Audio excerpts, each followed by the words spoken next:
Bonjour à tous. Alors bienvenue sur la chaîne Sam Agriculteur Indépendant.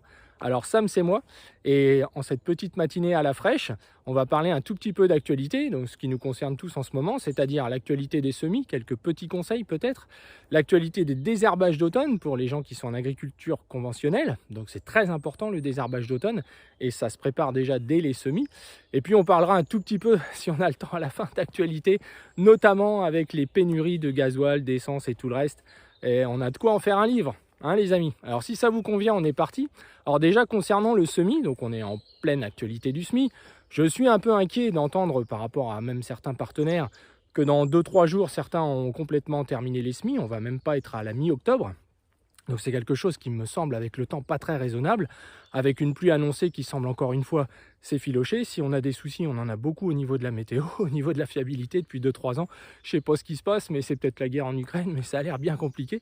Donc écoutez, nous on est en train, donc on est à peu près à moitié fait là si tout va bien ce soir. Donc tranquillement, on a démarré le 10 octobre exactement par les escourgeons. Donc on fait du bon travail, vous en doutez bien, puisqu'on avait préparé les choses. Voilà, là on est dans un ancien champ de colza où il y a eu un passage d'outils à disque que vous avez vu dans des vidéos précédentes. Et puis on est en train de semer avec notre combiné que vous connaissez. Donc très satisfait par ailleurs. Alors quelques précautions, on voit que tout le monde arrive à faire facilement de la terre fine. Si vous regardez les vidéos d'après-moisson, on vous en avait déjà parlé. Le risque était lié à la sécheresse et ça continue. Si certains pays comme l'Australie ou les États-Unis ont en ce moment beaucoup trop de pluie par rapport à ce qu'ils souhaiteraient, nous on va dire que pour l'instant c'est pas un automne, voilà, c'est un été indien encore une fois qui dure. Donc on fait malgré tout du bon travail, c'est vrai que ça permet de semer dans des bonnes conditions. On dit toujours que le semis dans la poussière pour les céréales c'est toujours positif en général. Mais on dit aussi que blé motu, grenier bossu, hein, je vous invite à la retenir celle-là. Alors on voit déjà qu'il est important de garder des mottes. Et donc petite précaution, je pense qu'il est important de garder des sillons cette année. C'est pour ça que nous sur le semoir, on a escamoté la herse, puisqu'on a un semoir qui est en terre. Hein. Donc si certains ont juste la herse pour enterrer leurs graines, eh bien ça laisse présager le deuxième chapitre qui suit, c'est-à-dire le désherbage d'automne. Donc je vous invite vraiment à être prudent. Alors sur la première chose, éviter l'excès de terre fine. Eh bien nous on met la herse, on la soulage et on la bloque en hauteur et en descente pour qu'en fait elle effleure, elle sert quasiment à rien. Hein, ce qui nous permet d'avoir un semis un petit peu plus billonné, vous voyez. Le grain est bien enterré, puisque ce n'est pas la herse qui enterre le grain sur ce semoir-là. Et j'espère que c'est votre cas. Pourquoi? Parce que souvent, et on le constate tous les ans, dans les semis, les profondeurs sont trop faibles. Beaucoup trop d'entre vous sèment le blé comme une pelouse à 1 cm. On gratte, on tombe tout de suite sur les graines. Et après, quand on fait du désherbage d'automne, ce que l'on vous invite fortement à faire depuis déjà plus de 15 ans, on a fait des essais pendant plus de 5 années dans des zones très compliquées au niveau des raies, très compliquées au niveau de résistance supposée, en tout cas de dérive d'efficacité. Et on a aujourd'hui une dizaine de produits d'automne racinaires, donc très important, ils sont racinaires. C'est-à-dire que s'il y a déjà des graminées en place, même au stade cils ou à peine à une feuille, ces produits-là, c'est 30-40% d'efficacité en moins. Donc déjà, la première chose, c'est d'envisager évidemment d'utiliser ces solutions d'automne pour tous les agriculteurs dans toutes les régions, avec la dizaine de produits que nous avons à notre portée, les associer au moins en binôme, ça c'est le minimum, et envisager très peu de temps derrière une deuxième application qui sera l'application définitive, je parle dans les zones où il y a déjà des soucis de salissement, pour ne pas espérer des réponses au printemps avec les sulfos, hein, qui sont des familles de produits que les agriculteurs connaissent bien et qui fonctionnent de moins en moins pour plein de raisons. Des raisons déjà de printemps de plus en plus compliquées, des raisons d'adjuvantation des produits d'aujourd'hui, des raisons de sols qui ne sont plus humides et ces produits-là en ont besoin, comme toutes les sulfos d'ailleurs. Donc bref, des printemps peu poussants avec des vents d'est, etc. Vous connaissez bien la chanson. Donc il est très très important d'utiliser les produits racinaires et s'il faut en double application, il n'y a pas de date pour désherber. La majorité des produits peut se faire au cul du semoir, à 2-3 jours près. Éviter la pleine germination, c'est une précaution. Éviter avant des grosses pluies, éviter sur des terres très fines, puisque certains d'entre vous ont des structures tellement fines, tellement dénaturées.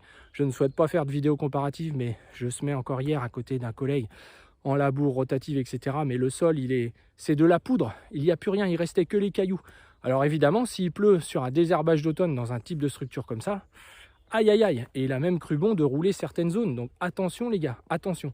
Alors évidemment, si vous avez des mottes à l'inverse et que vous souhaitez rouler, roulez toujours avant le désherbage et non pas après, hein, c'est très important. Ces désherbages-là ont un rôle de film dans la majorité des cas.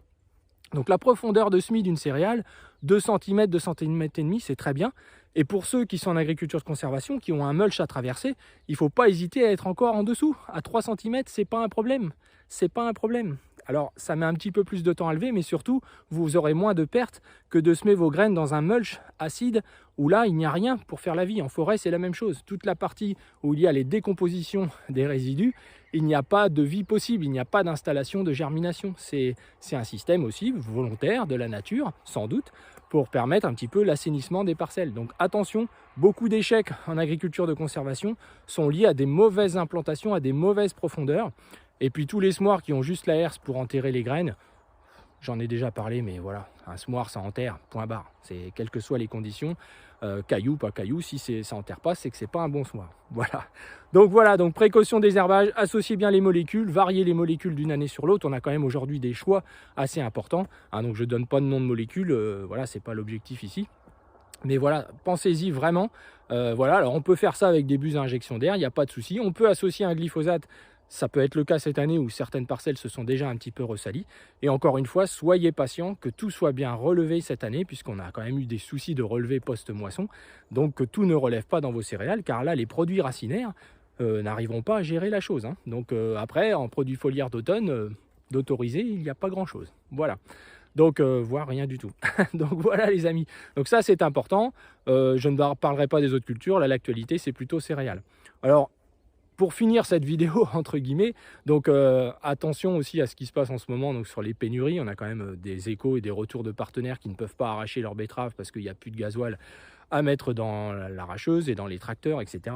Donc c'est vrai qu'on vit quand même dans un drôle de monde quand on y réfléchit bien, en 2022. Donc tout ça pour une poignée de personnes, comme toujours. Alors moi, après, je ne conteste pas leurs idées de revendication. Il me semble en tout cas qu'ils ne sont pas forcément en ce moment les gens les plus à plaindre, et que leur comportement et surtout leur façon de parler m'a toujours choqué. Les travailleurs, la lutte, on n'est plus en 1800 les gars, il faudrait un petit peu réviser la copie, parce qu'en réalité, ce pays ne fonctionne que comme ça. On manifeste même avant les discussions, comme ça on est sûr du coup.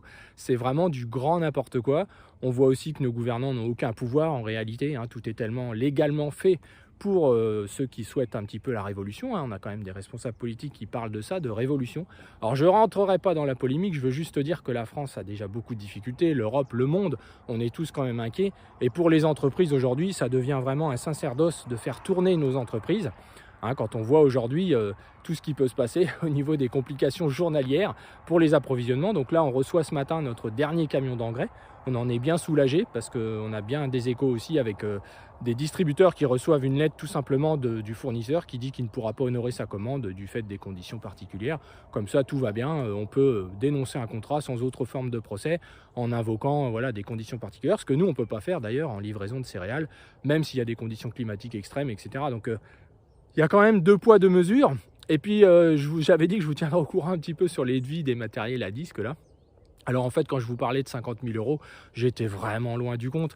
Là, on parle de 65 000 € pour le premier. J'ai pas encore le devis du deuxième, mais c'est pour vous dire quand même que là, on est carrément dans du délire. Et je vous en donne même un autre système. Il existe des rouleaux hacheurs qui se mettent devant ces outils à disque là.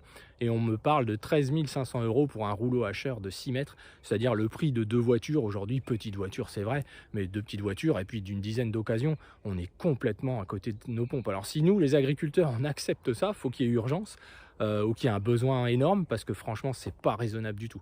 Donc évidemment ça fait 13 ans ou 14 ans qu'on n'a pas de disque, il n'y en aura pas sur la ferme, en tout cas pas pour l'instant. Voilà, donc écoutez les amis, voilà, sur ces belles paroles, je vous souhaite à tous bon courage, bon semis. Franchement soyez raisonnables si c'est possible encore de piane, hein, parce que les variétés où on dit je sème celle-là en premier, puis en fait 2 jours après je sème déjà la deuxième, si vous voulez à ce moment-là vous prenez pas la tête, hein, se met tout d'un coup et puis voilà, il y a un moment, il y a des choses, c'est quand même assez particulier. Voilà, et puis il y a une chose qu'on parlera, c'est dans le futur, c'est la main d'œuvre en agriculture, parce que je suis toujours surpris de voir des fermes assez importantes avec des jeunes installés, et en fait il y a quasiment systématiquement une conservation de la technique des parents, puisque en fait la main-d'œuvre reste toujours présente. Alors il ne peut pas y avoir d'évolution dans notre métier si en fait il y a cette chose assez unique qui n'existe pas dans les autres entreprises, où il y a de la main-d'œuvre gratuite qui permet de conserver des systèmes parfois peu productifs au final, hein, quand il y a 3-4 tracteurs dans un champ pour semer du blé, quand d'autres le font tout seuls. Voilà, c'est un peu particulier. Alors c'est pas un jugement du tout, hein, c'est juste une réflexion qu'on pourra avoir, je pense. La main-d'œuvre est quand même quelque chose en agriculture, on n'en parle pas beaucoup, à la fois sa disponibilité, à la fois son coût. Hein, j'en ai parlé dans quelques vidéos sur les diversifications que beaucoup de jeunes agriculteurs mettent en place, mais en fait, ils arrivent à les faire fonctionner souvent parce qu'autour d'eux, il y a de la main-d'œuvre gratuite. Mais un jour, cette main-d'œuvre se tarit. Et si le système n'a pas été transformé pour être plus productif, c'est-à-dire avec une seule personne, faire plus de travail qu'en étant 2 ou 3, ou au moins autant que 2 ou 3 personnes, et ça, on en est capable aujourd'hui, en 2022, mais ça demande un gros brainstorming au niveau du cerveau et c'est très compliqué. Et si on s'habitue à ça, on montre aussi à nos enfants, puisqu'on voit aussi des jeunes avec leurs enfants dans le tracteur et en fait ils retransmettent un modèle qui est ce modèle qui perdure, qui marche, mais qui reste gourmand en main d'œuvre, en gasoil, en tout ça. Et voilà, donc c'était juste une aparté. Donc écoutez les amis, on est heureux parce que franchement on a beaucoup de chance, on a des conditions pour faire un excellent travail, en espérant que tout se passe bien par la suite, bien sûr, pour tout le monde, hein, pour chacun d'entre vous. Et puis j'espère que les pénuries de carburant, tout ça vont s'arranger pour que tout le monde puisse faire son travail. Parce que si dans certaines professions on peut reporter les choses, nous en agriculture, on l'a bien vu ces dernières années, de louper un créneau, parfois il ne revient jamais. Hein. Donc petit aparté aussi, j'en ai pas parlé, mais mes colzas donc, que j'ai semés, donc j'en avais prévu 45 hectares, finalement il y avait 25 sur chaque ferme, en gros ça faisait une cinquantaine, 48 et quelque chose. Finalement, celles que j'ai semées que 13 hectares sur les 25 que je prévoyais sur mon site principal. Et finalement, récemment, là au début des semis, j'ai été voir, donc ils étaient en train de rayonner, il y avait déjà des grosses altises sur des colzas qui étaient gros comme une pièce de 2 euros. Donc là, j'ai même pas cherché à comprendre, on a une application possible. Il est hors de question d'aller balancer des insecticides sur des colzas comme ça pour les grosses altises. Donc ce que je pressentais avant de les semer, j'étais pas chaud du tout, c'est arrivé. Donc je laisse tomber les colzas, on ira les voir à l'occasion.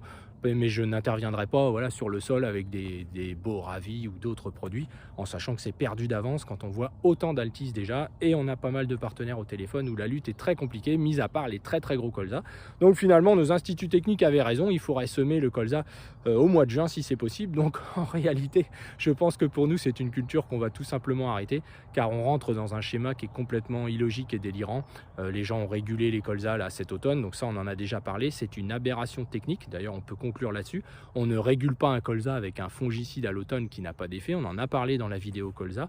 Ça n'a aucun effet réel, honnêtement. C'est quelques millimètres en moins. C'est le climat qui va stopper le colza. Il n'y a jamais de colza qui vont être en fleurs à l'automne ou à l'hiver. Ça, c'est dans la légende aussi. On verra jamais ça. C'est une ravenelle qui traîne ou une moutarde ou quelque chose. Mais ça n'est pas un colza. Voilà, il est lié à l'inversion des jours et des nuits. Donc voilà, c'est l'allongement des journées au printemps qui va le faire repartir. Mais il se trouve qu'il peut y avoir des allongements forts à cause de la nutrition à l'automne. Et la fongirégulation, déjà, c'est un choc en fait. Hein. C'est un fongicide, c'est pas un régulateur au départ. Il vient pour choquer le colza et le freiner, mais il le freine de quelques millimètres. Et là, avec les 24 degrés annoncés, il y aura des colzas exceptionnellement hauts. Et si on a un gros hiver, ces colzas vont repartir à zéro. Il restera que l'autre oignon.